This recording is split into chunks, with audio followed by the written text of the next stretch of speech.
गुरुदेव का। जैसे जैसे सर्दियां बढ़ रही हैं वैसे वैसे आपकी संख्या कम होती जा रही है। थोड़ा आप लोगों को ही थोड़ा जोर लगाना है।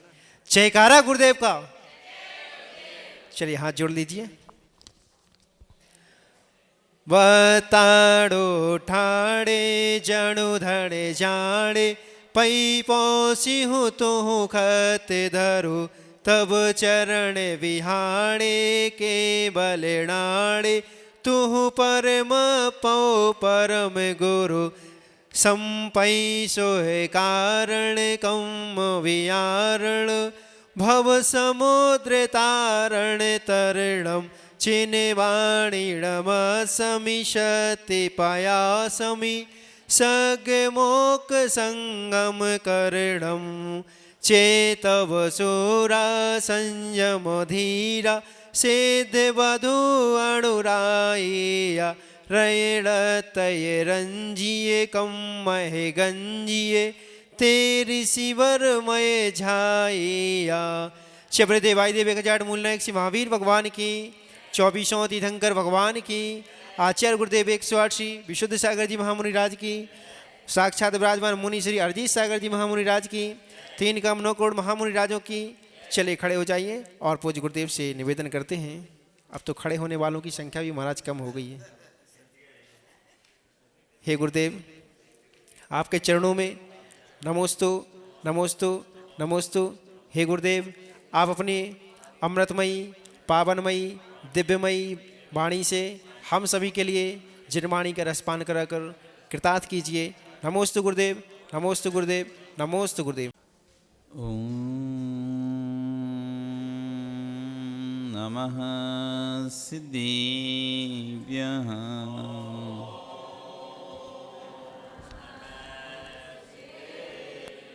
ओम नमः सिद्धेभ्यः।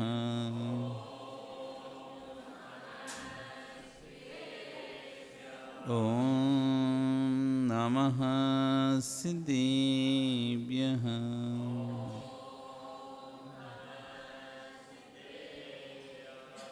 सत्त्वेषु मैत्रीं गुणेषु प्रमोदं क्लिष्टेषु जीवेषु कृपावरतं माध्यस्थभावं विपरीतवृत्तं सदा ममात्मा विदधातु देव, सदा ममात्मा विदधातु देव, सदा ममात्मा विदधातु देव। नमो अरिहन्ताणं नमो सिद्धाणं नमो आयर्याणं नमो वज्रायाणं नमो लोये सव्यसाहुर। बोले अनंत अनंत परमेश्वरी भगवानी की, आदिरुम आदिनाथ भगवानी की, वर्तमान शशनि महावीर भगवानी की, आचार्य श्री अमित गति स्वामी महाराज जी की, आचार्य वर्ष श्री विश्व सागर जी महाराज जी की, अहिंसा में विश्व धर्म की। जय बोलिए मुनि श्री अरजीत सागर जी महामुनि राज की, समस्त मुनि संघ की। जयकारा गुरुदेव का। बंधु, वर्तमान शासन नहीं, वर्धमान स्वामी के शासन में तीर्थंकर प्रभु की चरण निश्रा में बैठकर हम सभी जिन देशना का श्रवण कर रहे हैं। आशीर्वन अमित गति स्वामी महाराज भावना और चिंतका ग्रंथ में जहाँ अरिहंत परमिष्टि के स्वरूप का व्याख्यान कर रहे हैं और कह रहे हैं, यो व्यापको विश्वजनीन वृत्ते सिद्धो विविद्धो धुत कर्म बंधा ध्यातो धुनीतोये सकलम विकारम सदैव देवो हृदय ममास्ता। वे देवों के देव मेरे हृदय में विराजमान हों, जो व्यापको विश्व जनीन वृत्ते, जिन्होंने संपूर्ण लोक को अपने ज्ञान से व्याप्त कर लिया है। भगवान के ज्ञान में लोक का ऐसा कोई भी पदार्थ नहीं है जो दृश्यमान नहीं हो रहा। लोक में जो भी चर अचर पदार्थ हैं, जो भी चेतन अचेतन पदार्थ हैं, वे सभी भगवान के ज्ञान में आते हैं। आचार्य ने कहा कि भगवान का ज्ञान इतना है कि इतना ही समझना कि जितने पदार्थ उतना ज्ञान है। ऐसे असंख्यात लोक प्रमाण पदार्थ भी होते तो भी भगवान के ज्ञान में आ जाते हैं।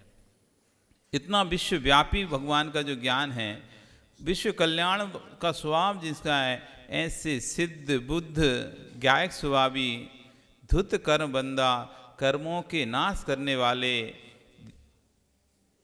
ध्यातो धुनीते, जिनका ध्यान करने से धुनीते नष्ट हो जाते हैं, सकलम विकारम, संपूर्ण विकार नष्ट हो जाते हैं। जिनका ध्यान करने से संपूर्ण विकार नष्ट हो जाते हैं, ऐसे वे देवों के देव भगवान अरिहंत परमेष्टि मेरे हृदय में विराजमान। अरिहंतों का यहाँ पर स्मरण किया। आचार्यगण अपनी देशना देते कह रहे हैं, हे जीव, तेरा जो ज्ञान है वो कौए के दांत नहीं, कौए की आंख का गोलक है। कौए के दांत देखे कितने होते हैं? नहीं पता? कौए के कितने दांत होते हैं? योगेश पता है? हैं? नहीं होते? कैसे पता? देखे थे क्या? तो फिर कैसे पता है कौए के दांत नहीं होते? कौन को पता है कौए कितने दांत होते हैं? तुमको पता है महेंद्र जी कितने होते हैं कौए के दांत?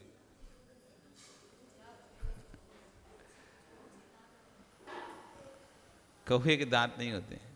चोंच वाले किसी प्राणी के दांत नहीं होते। जिनकी चोंच होती है ना, उनके दांत नहीं होते। चाहे वो चिड़िया हो, चाहे कौआ हो, चाहे कबूतर हो, चाहे तोता हो, चाहे कोई भी हो, जो चोंच वाले प्राणी हैं उनके दांत नहीं होते। तो कौए के दांत नहीं होते, लेकिन कौए की विशेषता है, कौए की आंख दो होती है लेकिन गोलक एक होती है। जैसे हमारी दो आंख है ना, तो दो ही काले काले गट्टा हैं, दोनों आंखों में एक एक गट्टा है ना। लेकिन कौए की विशेषता है, आंख तो दो दिखेंगे आपको, लेकिन गट्टा एक ही रहेगा ये अंदर का, ये गोलक। जब इधर देखता है तो इधर नहीं दिखता है, वो इधर देखता है तो इधर नहीं दिखता है, इसलिए उसको एक आँखी बोलते हैं। उसका नाम है, कौए का दूसरा नाम एक आँखी, एक आँख वाला, मतलब उसकी एक ही गोलक होती है। स्थान तो दोनों बने, दोनों तरफ आँख के स्थान ऐसे दोनों तरफ, लेकिन दोनों में गोलक नहीं है, गोलक वो ऐसे एक में होती है।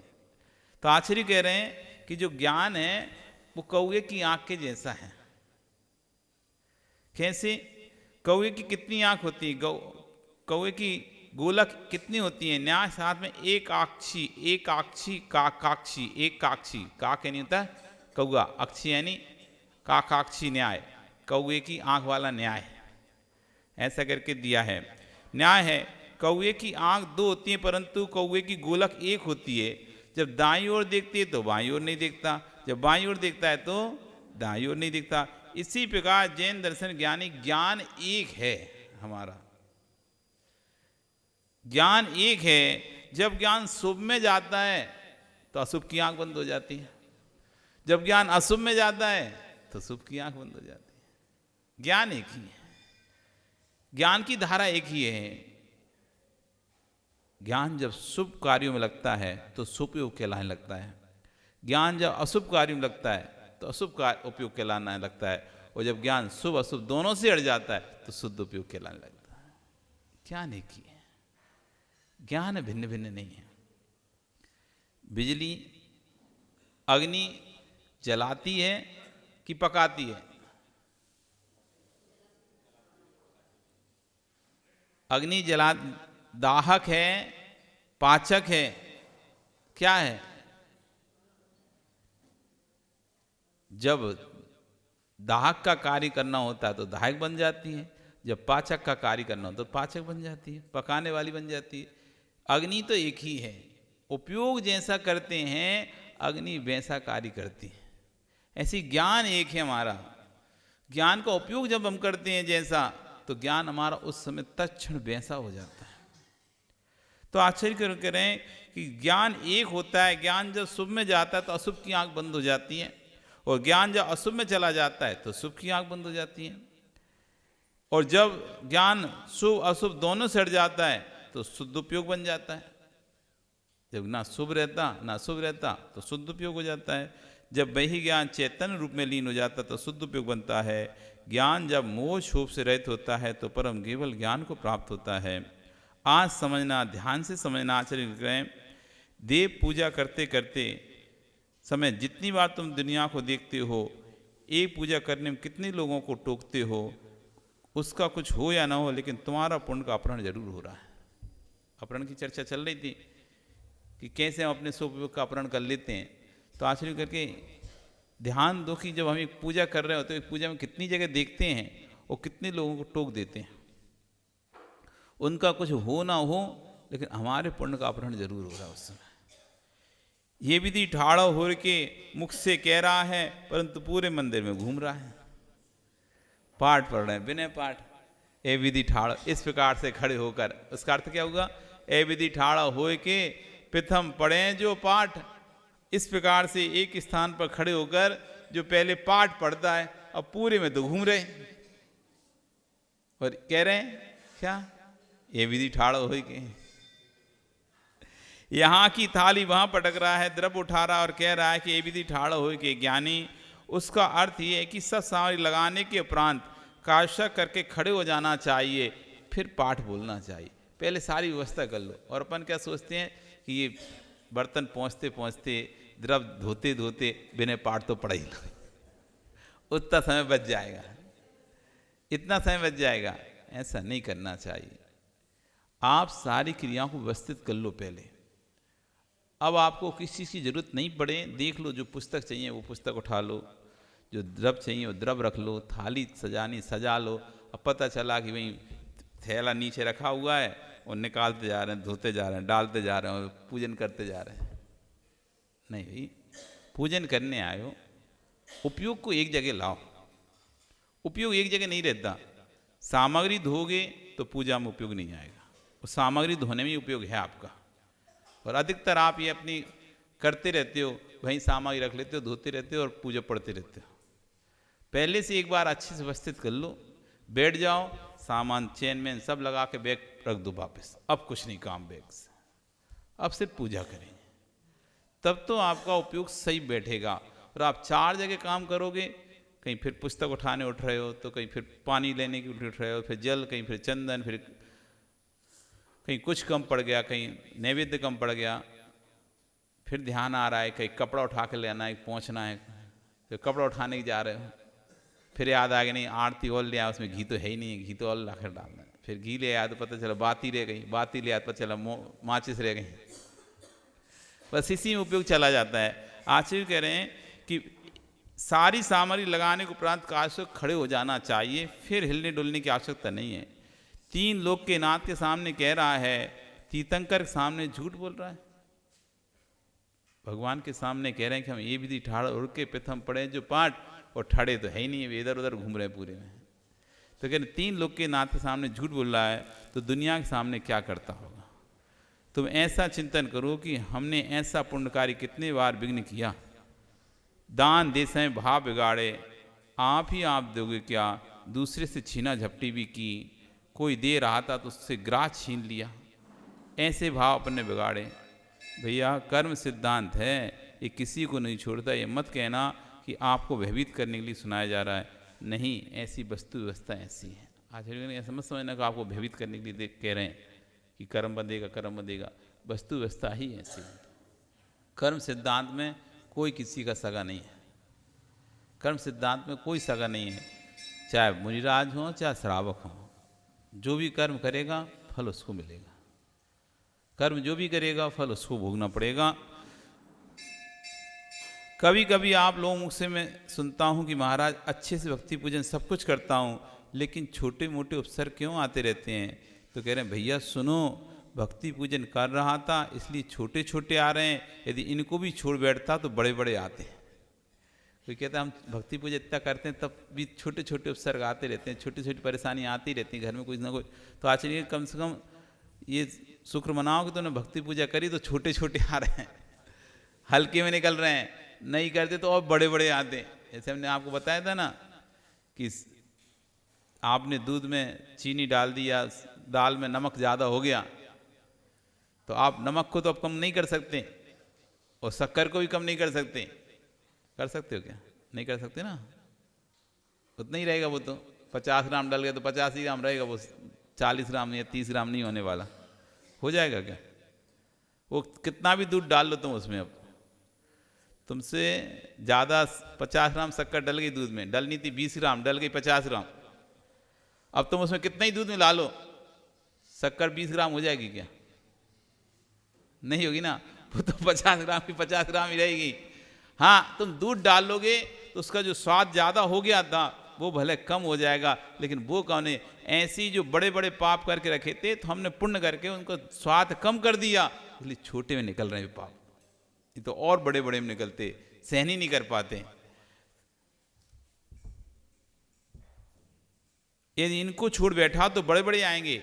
बोले महाराज आ क्यों रहे हैं?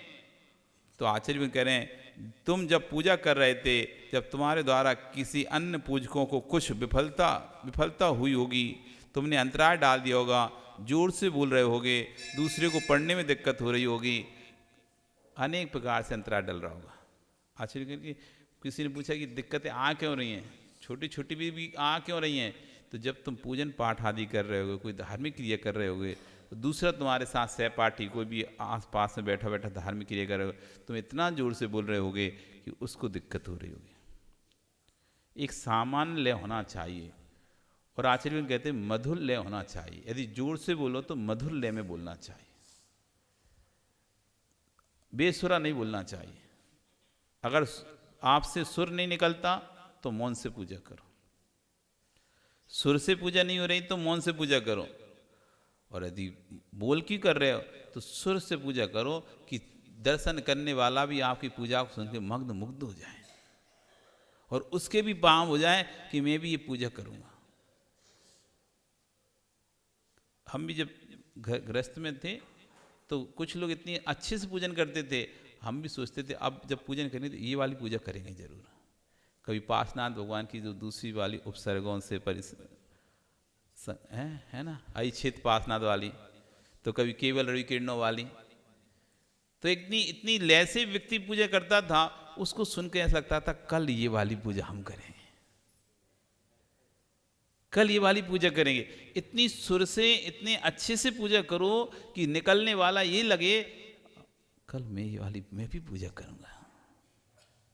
जैसे कि देखो आप मेले में जाते हो तो बांसुरी बजाने वाला इतना मीठी बांसुरी बजाता है कि आपको लगता है हम भी खरीद के हम भी बजाएंगे, भले तो उसे बजे नहीं, वो बात की बात है, वो बजती नहीं है, देखा हमने, खरीद के तो लेके आते हैं, चाहे बांसुरी या कुछ भी लेके आए, वो आता था ना ऐसा हारमोनियम टाइप ऐसा मुंह से बजाने वाला, क्या कहते हैं उसे, माउथ ऑर्गन है ना, तो बाजार में बिकते रहते थे। बजाने वाला कितना सुंदरता से बजाता था जो बेचने वाला होता है, तो ऐसा लगता कि इसको खरीद के अपन भी ऐसे ही बजाएंगे, अपन भी ऐसे ही बजाएंगे।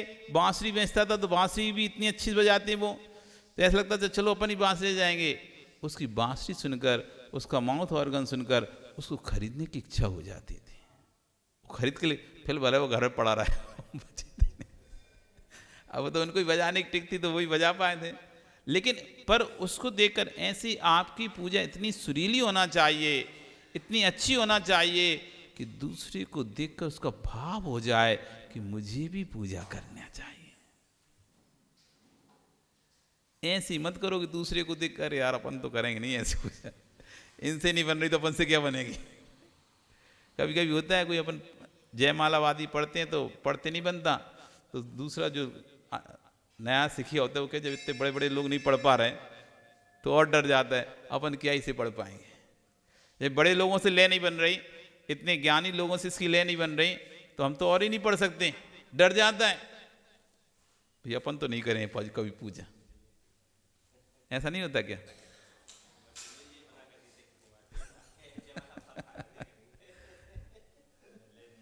ले नहीं मिलती, तुम्हारा मन हो तो भैया ये नहीं करें, तो यही होता है। आश्चर्य में करें क्या किया हमने, कोई दूसरा पूजन कर रहा था जोर जोर से पढ़ना प्रारंभ कर दिया अथवा कुछ और कार्य करना प्रारंभ कर दिया, उसको विघ्न आ रहा है, अंतराय डाल दिया, सो एक अंतराय खड़ा हो गया, वो छोटा मोटा उदय में आएगा। जब उस बड़े पुत्र को माँ ना आ जाए, इस विकल्प मात्र से इतना बंद हो गया कि उसका अपहरण हो गया, तो अब आप अपने बारे में सोचो कि आप 24 घंटे में पुण्य करते हुए क्या क्या सोचते हो। अच्छा, कि जब एक बड़े पुत्र को इतना सा वो दान में मान आ जाए, इतना सा सोचने पर इतना बड़ा कर्म का बंद हुआ कि उसका अपहरण हो गया, फिर तुम 24 घंटे में पुण्य कार्य करते समय क्या क्या सोचते रहते हैं, कितना सोचते रहते हैं। इसलिए आज से तन्मय भूत होकर बैठना, जब तक आराधना करने बैठो तो धनंजय सेठ बनकर बैठना। कहानी तो आपने पढ़ी है धनंजय सेठ की। बेटे को कालिया नाग ने डस लिया हो और पत्नी बेटे को लेकर भी आ गई हो, तब भी भगवान से कह रहा है कि काम पुरुषार्थ का फल पुत्र तो चला गया, अब धर्म पुरुषार्थ को क्यों छोड़ूं जो मोक्ष का कारण है। और जब आँख खुलकर देखा और कहा, हे स्वामी, ये मेरी हंसी का काम नहीं है, पुत्र का राग नहीं है, जिन शासन में पर लोगों की श्रद्धा ना टूटे, अथा गंधोदक का एक छींटा मारा और बेटा उठकर बैठ गया। माँ कहाँ लेकर आई? जब श्रद्धा उठती है तो ज्ञानी निम्नलिखित फल उठता है। विघ्नो गहा पले में आती, साकनी भूत पनंगा, विषम निर्विस्था में आती, स्तु माने जिनेश। जब श्रद्धा आती है तो यही भगवान की भक्ति ही सारे कर्मों का नाश कराती है। ये विश्वास होना चाहिए अटूट अडिग कि होगा तो काम यहीं से ही होगा, हमारा भगवान की भक्ति से ही होगा, गुरु की भक्ति से होगा, जिनवाणी की भक्ति से हो, देव शाह गुरु की भक्ति से ही मेरा काम होगा। ऐसी अटूट श्रद्धा होना चाहिए, श्रद्धागुण होना चाहिए। जगत में भूत प्रेत सब समाप्त हो जाते हैं, प्रभु पर श्रद्धा डबाडोल मत कर लेना। वर्तमान में भोगों की इच्छा के अंधियारे में भविष्य की पर्याय को बिगाड़ मत लेना। सीता ने जो चंद्ररेखा को उपदेश दिया था, उसको ध्यान से ढांकना और अपने जीवन में पद्म पुराण का स्वाध्याय कर लेना। संस्कृति की रक्षा जब होगी जब जिनवाणी शास्त्र का स्वाध्याय होगा। शास्त्र नहीं बचा तो संस्कृति बचने वाली नहीं है। आचार्य जिनवाणी की संस्कृति की रक्षा जब होगी जब जिनवाणी का स्वाध्याय चलता रहेगा, क्योंकि परिणामों को संभालने का कोई और साधन नहीं, एक जिनवाणी साधन है जो परिणामों को संभाल के रखिए। जिनवाणी विराजमान करो, श्री जी विराजमान करो, सामग्री रखो। ये अध्यापन में जिनालय में एक अरिहंत की प्रतिमा को देखकर जीव को भी सम्यक पैदा हो गया। एक ग्रंथ आपके द्वारा प्रकाशित किया, उसको हजारों लोगों ने वाचन किया। उस वाचन के बदले जो परिणाम विशुद्धि आ रही है, उसको खरीदने जाओ, कहाँ मिलती है? आचार्य कह रहे हैं कि जो परिणाम विशुद्धि वो कहीं मिलेगी नहीं, पर आपने जो मंदिर में ग्रंथ विराजमान किया, जो प्रतिमा विराजमान की, उसको देखकर लोगों की विशुद्धि बन रही है, उसको स्वाध्याय कर लोगों की विशुद्धि बन रही है, तो विशुद्धि आप कहीं खरीद नहीं सकते। वो उस वाचन के मंदिर जो परिणाम विशुद्धि आ रही है, उसे खरीदने जाओ, कहाँ मिलती है? कोई कहे कि इतना बड़ा पांडा लगा कर कितना खर्च कर दिया, हमारी आंखों को खर्च दिख रहा है, पर भैया इतने तो प्रवचन सुने, फर्क पड़ा नहीं, ये शब्द कभी नहीं निकालना। कोई कहे कि इतने प्रवचन होते हैं, कोई फर्क तो पड़ता नहीं है, फालतू प्रवचन आते रहते हैं, चलते रहते हैं महाराजों के, तो कह ऐसा शब्द मत निकालना। प्रतिदिन प्रवचन सुनना चाहिए। आपको क्या मालूम क्या फर्क पड़ रहा है? क्या जीवन में पानी पिया है? जो तू पानी पी रहा है वह कौन सा पानी है? जो तेरी छत पर बरसा था, तेरे घर की नाली से बहकर गया था, वही पानी आज तुझे नहीं दिखाई दे रहा है। ये प्राणी जमीन में प्रवेश कर चुका है, छनते छनते पाताल में पहुंच गया। जो कुएं की झीर से निकलना प्रारंभ हो गया, आज तेरे गिलास में आ गया। तू पानी को मधुर कह रहा है, ज्ञानी वे जो पानी की बूंद गिरी थी वही कुएं में से निकल कर आई है। ऐसी जो आज जिनवाणी है, वे छन छर कर केवली की वाणी बनकर केवल के रूप में उद्घाटित होगी। इसलिए पहले जो द्वादश संहिता का पाठ किया था वे आज फलित हो रहा है। नए मटके में पानी एक बूंद दिखाई नहीं देती, लेकिन जैसे जैसे पानी बूंद मटके में डालते जाओ, एक दिन ऐसा आता है कि मटका गीला होना दिखाई देता है। ऐसे ये मत सोचना कि प्रवचन का कोई असर तो होता ही नहीं है, भूल तो जाती हैं, कुछ तो पल्ले पड़ते नहीं है, सुनने से क्या फ़ायदा। आचार्य कह रहे हैं ऐसा कभी मत सोचो। ये आज की जिनवाणी है, ये कभी केवल के रूप में प्रकट होगी, केवली भगवान के रूप में प्रकट होगी ये जिनवाणी। पता नहीं चलता, अंदर जाती है। जैसे कि कोई चीज़ हमारे दिमाग में बैठ जाती, पता नहीं चल, रात में सपना जब हम सोते हैं तो सपने में वो चीज़ आती है, अचानक वो चीज़ दिमाग में चलने लगती है। कोई भी, चाहे हमने किसी से बात की हो, लड़ाई की हो, झगड़ा किया हो, या कोई चीज़ देखी हो, जैसे हम सोते हैं और रात में सपने में वो चीज़ हमको आने लगती है। कहाँ गई? ये अनकॉन्शियस माइंड में सेट हो गई। ऐसी बहुत सारी जिनवाणी की बातें हमारे दिमाग में सेट हो जाती हैं, लेकिन पता नहीं चलता, दिमाग के किसी कोने में पड़ी रहती हैं। लेकिन जब कभी वो विषय निकलता है तो फिर हमको सारी चीज़ें याद आने लगती हैं। जैसे घर में कितनी सारी सामग्रियाँ हैं, यदि आपसे हम पूछेंगे लिस्ट बनाओ तो आप भूल जाओगे, पूरे नाम नहीं लिख पाओगे आप। आपके घर में क्या क्या सामग्री है, यदि आपसे पूछा उसकी एक लिस्ट बना के दे दो, आप रोज उपयोग तो आप घर में ही रहते 24 घंटे, आप बैठोगे बनाओगे लिस्ट, 10 25 50 लिखोगे, उसके बाद अब याद ही नहीं आएगा आपको, याद नहीं आए, बिल्कुल याद नहीं आएगा कि कितनी सामग्री आपके घर में रखी है, नहीं आएगी आपको याद। लेकिन अभी याद नहीं आ रही, लेकिन जब कोई चर्चा चलेगी या कोई टॉपिक आएगा, ये सामग्री घर में है कि नहीं है, तो आप तो अरे अरे रखी है सामग्री हमारे घर पे। लिस्ट में देखा जाएगा, लिस्ट में तो नाम लिखा ही नहीं था आपने, लिस्ट में भले नाम नहीं लिखा था, अभी उपयोग गया है तो हमको याद आ गया, अभी उपयोग गया तो याद आ गया। सुनील, काय की दुकान तुम्हारी? कपड़े की दुकान है। भले नौकर कितना भी कह दे कि ये वाला कपड़ा नहीं है, लेकिन तुम्हारे दिमाग में रहता है, जब कस्टमर आता है तुम्हें याद आ जाता है वो कपड़ा वहां पर रखा है। नौकर को याद ना आए, लेकिन तुमको याद आ जाएगा कि पहले तो तुम बैंक से पूछे कपड़ा है कि नहीं, तुम्हें नहीं पता, लेकिन जैसे ही कस्टमर आया उसने पूछा कहाँ पे दबा रखा है, कितना स्टॉक आया था, कितना बिका है, सारा एकदम रील घूम जाएगी तुम्हारे दिमाग में। वो बैठा हुआ था, कब उपयोग आता है? जब कभी उसका उपयोग होता है तब वो चीज़ हमको ज्ञान में आती है। तो ऐसे आश्चर्य कर रहे हैं कि बूंद बूंद, एक एक बूंद जब दिखाई नहीं, लेकिन वही बूंद पड़ती रहे तो मटके में पानी दिखना प्रारंभ हो जाता है। ऐसे ये नए मटके, नए सकोरे हैं, तत्व ज्ञान से सुने, इनमें बार बार पड़ेगा तो एक दिन दिखना प्रारंभ हो जाएगा। इसको व्यर्थ मत समझना। आज का उपदेश तुम्हारे लिए भविष्य का भगवान बनाएगा। जो आज आप उपदेश सुन रहे हो ये भविष्य का भगवान बनाएगा। लाभ क्या मिल रहा है? इतना लाभ तो मिल रहा है कि जब तक यहाँ बैठे हैं तब तक कम से कम परिणाम शांत है। कोई कैसे लाभ क्या है इससे? भविष्य बनाएगा भगवान। अभी क्या लाभ है कि अभी इतना ही तो लाभ है, जब तक तुम यहाँ बैठे हो तब तक पुराण परिणाम शांत हैं। किसी से न लड़ाई कर रहे, न झगड़ा कर रहे, न झूठ बोल रहे, न चोरी कर रहे, न छल कपट कर रहे, न मायाचारी कर रहे, न ब्रह्म का सेवन कर रहे, न परिग्रह का संचय कर रहे। यही लाभ है। कोई पूछे कि प्रवचन सुनने से क्या लाभ है, भविष्य में भगवान बनेंगे, अभी क्या लाभ है? तो अभी यही लाभ है, हम 5 पापों से बचे हुए हैं, 4 कसायों से बचे हुए हैं, 4 संज्ञाओं से बचे हुए हैं, 3 दंडों से बचे हुए हैं। यही लाभ है। अभी कौन सी किसी से लड़ाई कर रहे हो क्या आप लोग यहाँ पे बैठ के? नहीं कर रहे ना, मन भी नहीं है ना अभी किसी लड़ने का। है क्या मन? नहीं है ना किसी लड़ने का मन? वो तो बताओ, किसी लड़ने का मन हो रहा है क्या अभी? इसको पकड़ के मारे ऐसा हो रहा है मन अभी? बस शांत बैठे रहने का मन है। हाँ बैठे रहो। अभी किसी की सामग्री चोरी करने का मन हो रहा है क्या आपका? कि मुझे इसकी सामग्री उठा के रखना है, ये प्रवचन सुन रहा है मैं धीरे से उठा के रख ले रहा अपने बैग में? नहीं हो रहा ना। कोई झूठ बोलने का मन हो रहा अभी? नहीं हो रहा। कोई अब्रह्म सेवन का मन हो रहा है? नहीं हो रहा। परिग्रह संचय, यही तो है, यही तो जिनवाणी का साक्षात फल दिखाई दे रहा है। किसी प्रकार का कोई संकल्प विकल्प नहीं आ रहा, शांति से या तो आंख बंद करके बैठे हैं या सुन रहे हैं बस, और इसके अलावा कोई भी विकल्प तीसरा है ही नहीं है। चल रहा हो तो बताओ, कुछ और चल रहा है क्या? शांति है बस। जब तक चल रहा उपदेश शांति सुन रहे। अभी जैसे उपदेश बंद होगा फिर विकल्प चालू हो जाएंगे।